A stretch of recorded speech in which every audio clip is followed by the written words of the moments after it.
Welcome to City of Keene in Focus. Thanks so much for listening.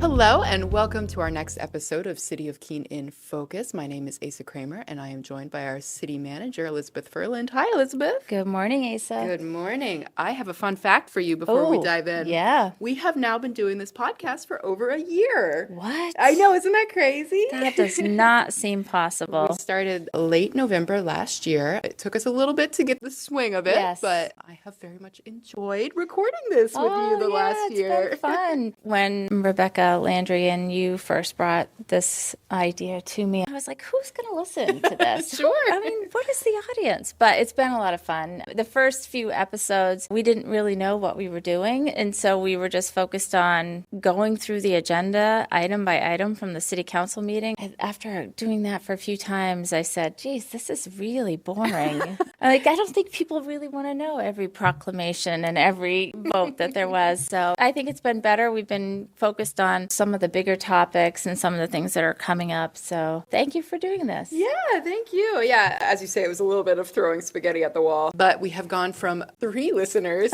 to almost over 1,000. So, Wow. Which is awesome. I also did hear from another town that heard that we were doing this. They listened to one of the podcasts and went back and suggested that town do it. I don't know if they did or not, but yeah. Very cool. Yeah. But anyway, I just wanted to bring that up. So we had council last week. Yeah, it was longer than I thought it was going to be. There was a lot of public participation on one ordinance. There was a public hearing, and there was a lot of people really interested in that. And that was the public hearing related to amendments to the zoning map, changing to low density from commerce at the intersection of Pearl Street and Winchester Street. When we went into this public hearing, I was thinking, well, that makes sense. You know, Winchester Street is very busy. You have all these businesses. McDonald's was talked about a lot. But then when you look at the map, you can see that it does abut a neighborhood. And so we had lots of neighbors from that neighborhood here talking about what their concerns are if this were to change. Basically, what their concerns are is, will it change the atmosphere, the livability of their neighborhood? If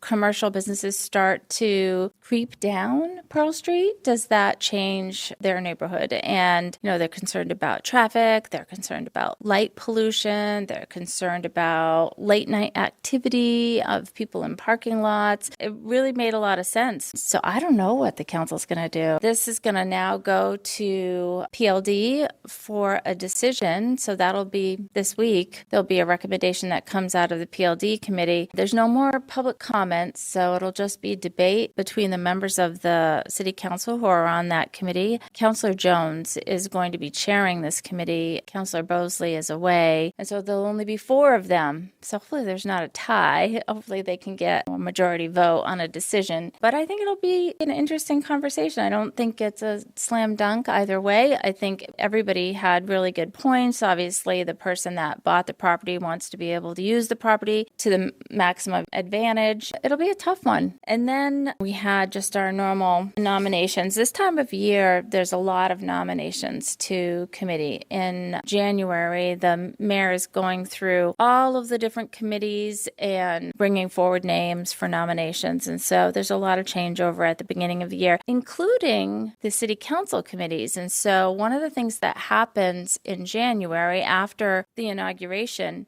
which, by the way, is on January 1st.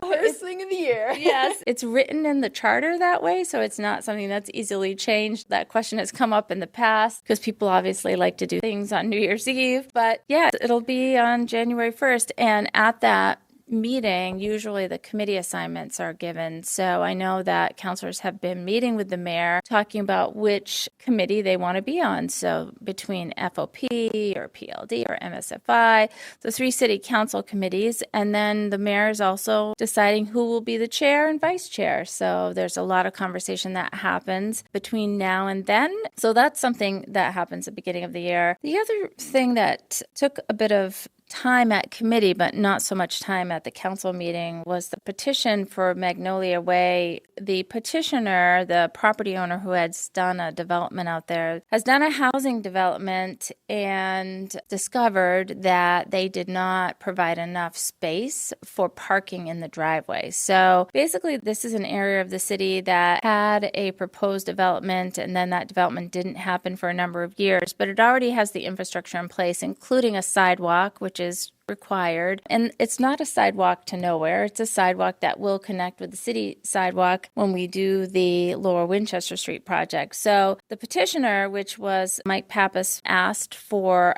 the ability to rip up the city sidewalk and not have one. That was not something that the council was too excited about. There's a reason why we have sidewalks connecting our neighborhoods, and they want to be sure that they're making decisions that are for not just one property owner, but all the property owners that will come in that development in the future. And so the petitioner, in having these conversations at committee level at MSFI, decided to withdraw his petition and is working now instead with the Public Works Director on building a sidewalk on the other side of the road. That's not something that will need to come back to MSFI. That's something that we can take care of administratively. As long as they're meeting the requirement of having that sidewalk in the development, we should be able to deal with that. So it was relatively quick at the council meeting because that conversation already happened at MSFI, and there was really no action other than to accept Mike Pappas's request to withdraw his petition. The other item on the council agenda was related to the city council goals for 2026 and 2027. So every other year, the city council creates goals, and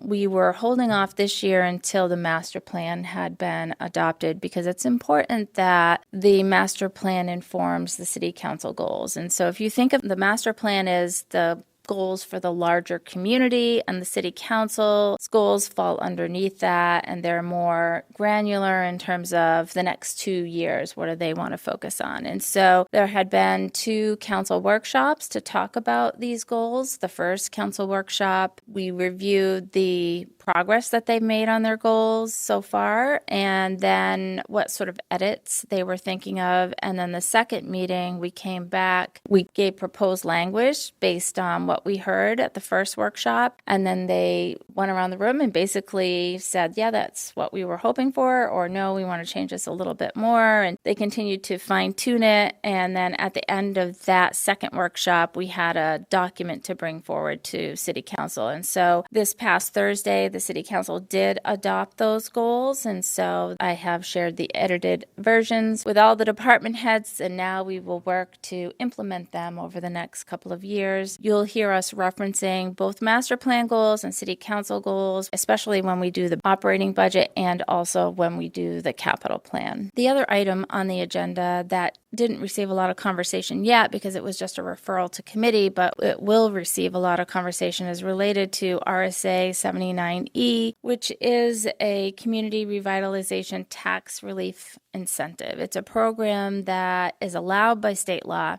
Unfortunately, it's not funded by the state, but it's allowed by state law, so they give us the authority to do it. What it does is it actually creates tax relief and incentive for development, and in this case, it is tied to residential development. And so there's an ordinance that will be making its way through PLD and then back to the City Council to look at how that should be structured. And so I anticipate that will receive a lot of conversation, and the first conversation will be this week, actually, on December 10th at PLD. They'll start to talk about this proposed ordinance. It depends on how many questions the City Council has or the community has as to whether or not we'll come out of that committee with a recommendation to bring it forward. But I think that we've done a pretty good job with the first draft. And basically what it says, if you are in any area of the city that has public water and sewer infrastructure, then you would be eligible for this. But then there are caveats in the proposed ordinance that talks about the minimum amount of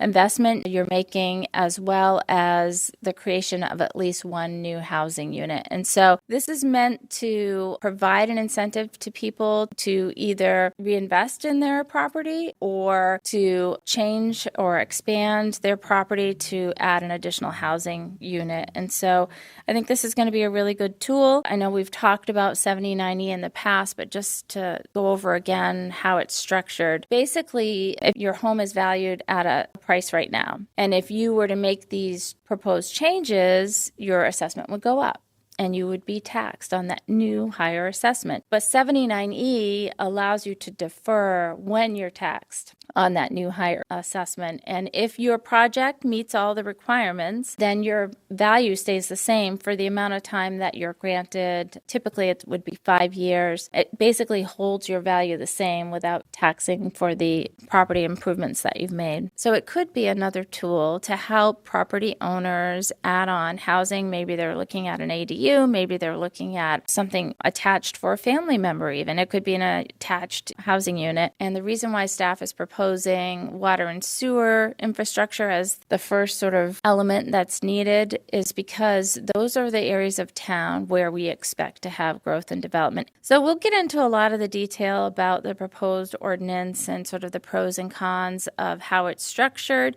at this next PLD meeting on December 10th. So I think that there's a lot of really cool opportunities with this. So very cool. Yeah, and PLD has a pretty hefty agenda. They also have on there an ordinance for muzzling of vicious dogs. Now, this has come to the committee a couple times already, and they've talked about at the committee level how they wanted this drafted. So the draft ordinance has gone to the full city council, has been referred now back to the committee, and we'll see if they want to make any changes before it goes back to the council for adoption. And then there are some other just planning board regulations that are being changed or proposed to be changed, as well as some additional Chapter 18, which is our Property and Housing Standards Code changes, and Chapter 44, which is about construction and demolition. So it's really heavy on ordinances this week, a lot of ordinance conversation. But one of the things I wanted to just talk about that's come out of the MSFI meetings and has been part of the downtown infrastructure project updates is a document that city staff has been working on related to events in the downtown during the downtown construction. This is really important. The city council wants to make sure that we're still holding these events, and we've talked about that in the past. They want to make sure that we streamline the process as much as possible while also maintaining safety of those who attend the events. So the work that the staff has done, and this was mostly public works with the help of and the input of police and fire and the city clerk's office, is they've created some layouts for events. And these layouts are based on the size of an event. There's an option 1 layout for large events, and what that would include for road closures, an option 2 for medium, and then an option 3 for small. And basically, this would help to create a quicker, more efficient process when someone's coming in to get a license for an event during the first year of construction. Is this something that they're considering using after the construction is done, like having these sort of pre-built templates for what events could look like? That's a great question. And yes, and we sort of already have that because as events are held, they have a template for the Pumpkin Festival. They have a template for the music festival. And those are two very different events that involve different parts of the downtown. They really do have that. And if the event holder isn't changing the footprint or dramatically changing the event, it's pretty standard year after year. It's just the newer events and what someone might be looking to do. And if it's a little different than these events, then that's when there becomes a little bit more conversation of how best to do it, what types of closures are needed. But absolutely, and in fact, PLD talked about this in the past, that they would love to see just more event footprints all laid out so that people know and they can have a good feeling as to how much it might cost to hold an event in that footprint, because it might determine how big of an event they hold, especially in the first couple of years when the event holder is trying to get this event up and running and off the ground. They try to keep their costs down as much as possible. That makes a lot of sense. So it's really cold this week.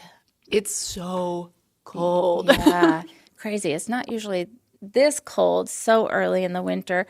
But last week we also had our big first snowstorm. So that's a little earlier than normal as well. And we got quite a bit of snow. Yeah, and every first snowstorm or two, we're always sort of ironing things out, working out the bugs, because you may have some new plow drivers, you're a little rusty from the year before, whatever the case may be. There's usually some of that that's happening in the background. But this time, I have to say, Public Works, the Highway Department really knocked it out of the park. Yeah, they were great. Yeah, and I shared at the council meeting, we got some really great feedback from a crossing guard at Wheelock School. They reached out to let us know the next morning after the snowstorm, there was a big pile of snow where the children cross and where they get onto the sidewalk. And two city employees, and these happen to be two from the highway crew, stopped and they cleared the snow. And so I just thought it was great that That's awesome. I know, and that they recognized the issue, that they jumped right in to help, but also that then the crossing guard felt that it was important to share that feedback with us. It's nice to get the positive feedback and then to share it with the members of the department and just offer them congratulations on a job well done. The other thing I talked briefly about during manager's comments is tax rate setting. People are wondering where their tax bill is, which makes sense. One, they want to make sure they didn't miss it. And then two, people typically like to deduct their taxes in this calendar year. And so it's important that we get our tax bills out and then they can pay it. As long as they pay it before the end of the year, they can, obviously claim it on their federal tax forms. We right now are just waiting for the Department of Revenue. So the State Department of Revenue Administrative Services, they actually set the tax rate. They basically review everything that is submitted both from the city, the county, and the school. So all three parts of the tax rate, we all submit our documents, and then DRA, Department of Revenue, reviews it all, asks any follow-up questions, and they then set the rate. We get the preliminary rate back, and then officially it will go out within a day or two after that, and then we can start the process of printing all the bills, stuffing all the bills, and getting them out. So that takes a few days as well. So we anticipate we'll get the rate any day now. Everything that we needed to do is into the state, so we're just waiting on that final blessing from the state of New Hampshire. But we will be sure to get that out as quick as we can so that people can have that same opportunity to pay it in this calendar year. And then I just gave the council during the manager's comments a couple of updates on positions in the city. We continue to see retirements, and we continue to see them at the department head level. So Dave Hickling, our airport director, retired, and we've been going through the process to interview and select a new airport director. We've selected someone, but but we're not ready quite yet to announce that person as they are going through our background process. And so hopefully soon we'll be able to announce that. We did hire a new HR director, and she's on board, and she's doing great. She's awesome. Yeah, she's really great. She has a lot of experience from Massachusetts, but still HR experience, like 30 years of HR experience, and she is fitting right into the organizations. Darcy Newport is her name, and so we're really happy to have her on board, and we're happy to still have Beth Fox here with us for a while longer to help with the transition. I think that's it. Great. Is there anything else on your desk that you want to talk about today that we haven't, that maybe wasn't on the committee agenda or the city council? So we're gearing up right now for new counselor orientation. So we have 3 new counselors coming on board in January. So on that January 1st inauguration date, bright and early, around noon, I think. Yeah, but not actually that early. It's not that early, but it's still going to be early for anybody who went out probably the night before. But after inauguration, there's a process to onboard them. And actually, we start that orientation process early. So we're starting it this week. We start at the state and the federal level, and then we work our way down to the local level and how policies and ordinances are made. And so we kind of walk through that process. And then we talk about the authority that's given to the city council by state law and by charter, as well as the authority given to charter officers, which is myself, the city clerk, the city attorney, and then how that all relates to the employees of the city and how we run Well, great. Yeah, that's all excellent. Elizabeth touched on this a little bit before. I will encourage everyone to go to keenanh.gov/jobs and check out the openings there. I will encourage everyone to stay warm. It's really cold. Keene Public Library and YMCA are both spots where someone can go to warm up. They keep the heaters going. Yeah, and also the 100 Night Shelter has a resource room during the day where people can come in as well. Great. You don't have to be unhoused. You can just stop in if you want. That's really an important resource for the community, to have that place for people to warm up, get a cup of coffee, use the Wi-Fi, whatever the case may be. All right. Well, if that is it, I think we will wrap up for today, and we will see you next time. Thanks for listening to City of Keene in Focus. We'll see you next time.